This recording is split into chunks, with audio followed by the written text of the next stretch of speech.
to deal with knife possession, and he'll bring forward proposals in due course. Mr. Ed Miliband. Yeah. Mr. Speaker, in the light of his U-turn on alcohol pricing, can the Prime Minister tell us, is there anything he could organise in a brewery?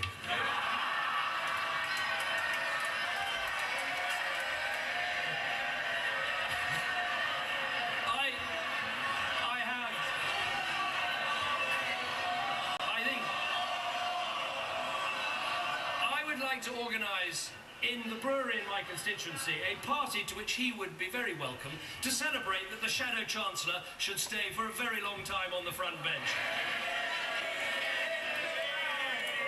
Well, he obviously couldn't tell us about his policy on alcohol, minimum unit pricing, Mr. Speaker.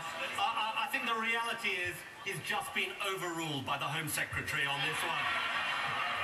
Now let's turn to another thing the Prime Minister said that we can't trust. In his speech last Thursday, he said, and I quote, "The Independent Office of Budget Responsibility are absolutely clear that the deficit reduction plan is not responsible for low growth." This is not what they say, and will he acknowledge that today?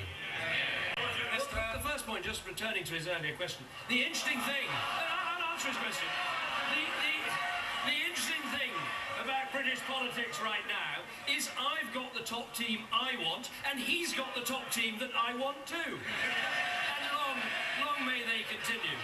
Now, on the issue of the Office of Budget Responsibility, the point of the OBR is that it is independent and everyone should accept everything that it says, and I do.